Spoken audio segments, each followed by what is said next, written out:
Good morning, Dr. Larry and Dr. Sandra. Yay, good morning. Good Joining us morning. again for another beautiful conversation about mental health and making shifts and changes and healing in a way that is non-pathological, a different kind of a framework. So I'm going to pin you guys and let you take it away. Yay. So Yay. happy to be here. I think you want to pin both of us, don't I you? sure will, Larry. Oh, it's great. Here I am. We are. Good. Perfect. Hi, Sandra. Hi, Larry. So here we are again. It was fun last week. I really enjoyed So much fun. having a chance to talk with you because it's so easy, And so I was thinking, the big things, the big issues are, we're not interested in the method per se. What we're interested in is what helps people discover who they are, and then what's in the way, so what's in the way right now is like all the stress and disturbance and, all of that. And, in the big picture, we could say like, there's a huge mental health crisis going on. And, we sit there as psychologists saying like, well, we have something to offer to to people because we understand like the mental health issues actually are not just about your head and your mind. And they're even not just about whatever we might call mind-body relationships, although that's an improvement, but it has something to do with like mind, body, and spirit. That we can help people see all those dimensions interacting. But on a more practical basis, I think, there's really a need for people to realize there's a path for them to take that can help them feel much better, even though there's all these things going on that are distressing. So I don't know. I thought that'd be fun to talk about. What do you think?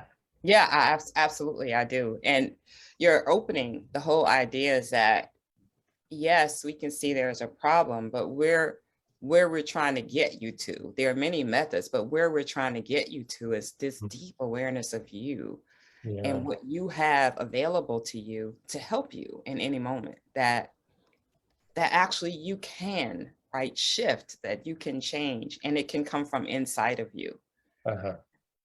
Yeah. So what do you do like because people come to us and they're usually coming to us because they have anxiety, usually some personal stress, right? So, I mean, how do you help people start to make that shift? Last time you talked about like help people make a small step, some small shift, So, how do you start with somebody to help them see the possibilities? Yeah. The first thing I like to do is actually tell them they've already started. Because once they've made a choice, right? Once they chose, they saw something was not right. Something's not going well for me. They felt it, they saw it, and they took an action to contact us. So I tell them they've already started this process. Like you started already. Yay, you took the first step. Right. So now the first thing I think really, Larry, is to start to help them calm down. To help them actually start to make their way towards peace. And sometimes that peace will be short-lived. It'll be like, so, we teach people reverse breathing. Yeah. That's one of the things that we teach people. Spirit gate breathing too. Yeah, right. Spirit gate breathing, right? So, we teach that to them. And so one of the first things I know is that because they feel so scattered, if they can't center at least a little bit, it's hard for them to keep making those steps, because it's real easy to sort of slide back and say it's hopeless.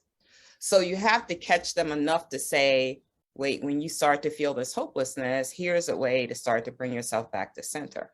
So I like to start with getting them some relief for their nervous system, getting the body a little bit quieter so that they can hear more deeply and start to access more resources. Yeah, that's great. Can I jump in here and just say that, the reverse breathing, or what we're more commonly referring to it as spirit gate breathing, it's a great example because it looks like a physical practice. I mean, people are attending to their breathing, which, it's not the normal kind of relaxing breathing that people might know from their yoga training or from a relaxation exercise.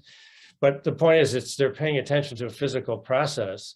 And so it brings them into their body, but the practice itself, spirit gate, Yeah. it's about a connection to something much deeper. And, we know that it's about a connection to your genetic inheritance and the genetic wisdom, and also the universal love of the, unconditional love of the universe. But this simple practice, it does exactly what you said. Like for people who are really upset, it helps them get centered, which is kind of what they care about at first. So it's like, that's great. You can get more calm and they feel more calm. And then all kinds of benefits happen, right? Because now they can think more clearly and they can realize they have some potential to do something. They feel more capable to do something. And so that reverses the sense of hopelessness. But it also brings in all these other things that, we don't have to talk about really. They're just there. And I love that about these practices, because it's this, really rich package, and you only need to start here, but you get all of this, it's like, and it's going to help. Yeah. So I think it's fabulous, that's a great way to start. So then people get calm, right? And then what are you looking for next? Yeah. The next thing I'm looking for is that they see that they actually can do something. Uh-huh. That they actually see, like, I can take an action that creates a change in the direction I really want to go, right? Yeah. And if I find myself, moving away from that, I now have tools to start to bring myself back. Mm-hmm. And I think ultimately, like, once you start doing that, then you can start connecting, like, well, how this pattern you're in might be embedded in some beliefs or something that you just picked up, and you just keep repeating it over and over, like, because that's what we find, right? And we see it in ourselves, like, oh shoot, I thought I was done with that. Really? But now here I'm back in this pattern. Like, often I find that people have learned, like, sometimes they just learn maybe from their parents that you have to work hard. If you're not working hard, nobody's going to praise you. You're not going to be doing a good job. Or they've learned that the way to know that they're good is by other people's opinions of them.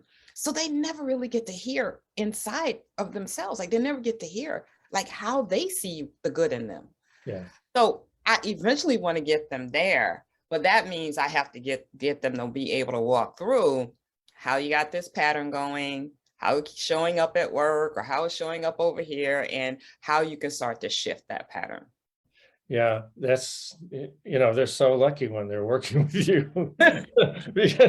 because I think about, like, people often come to us, they've seen other therapists. Oh yeah. And well, because people are going to, over their life, maybe if they're open to doing therapy, they may well have had opportunity to do therapy with more than one person. And I think that starting with spirit gate breathing makes your therapy already unique. Mm-hmm. And then from that, you have a foundation that's different. I think, like, a lot of people experience therapy as, like, a good therapy would be like they know their therapist is really compassionate. Mm-hmm. and cares about them. And that's really important. They really feel that. And so they have somebody that it becomes like a trusted friend who they can talk to, which is so valuable. But I hope we have that, I hope we have that. But also we have this other, this other set of, we can guide them to discover themselves, because we're already, right from the beginning, we're saying, go inside yourself. Yeah. Spirit gate breathing, go inside yourself. Yeah. And then you'll start already to discover something that you have. Yeah. It's not dependent on me. Absolutely. I mean, I can coach you and say, here, do that. Why don't you do this? It might be a good idea. Try this. And then they can discover their own experience, because it's their calmness. It's not mine. Right. That they get to own it. Yeah. Yeah. Yeah. So then they can, start with that exploration that you're talking about, which is a part of any good therapy. Yeah, absolutely. So I think these are really important. And then people can go deeper, I think, in terms of starting to find what's positive. Yeah. Right. Because I think starting to find the ways to grow. Because, even in psychology, like, we talk about post-traumatic growth, right? There's lots of research on that, right? The whole idea, right? so that, yeah, you know, that this is a challenging time, but doesn't mean you can't come out of this like, you know, like a lotus rises out of the mud. You can also rise out of this That's in right. a positive way. Well, they already have, since they're sitting with you. Absolutely. Absolutely. That's the first point to tell them. Like, you already have. You already started. Yeah, that's Beautiful. right. Beautiful, guys. Beautiful. So we are going to have to continue next We week. scoot to like our 10 minutes already. And Like, we are going to yeah. have to definitely have plan a longer time where we can go further on this idea of like becoming your own trusted friend and Yeah. discovering that you bring yourself to calm, and then you say, oh, I just did do that.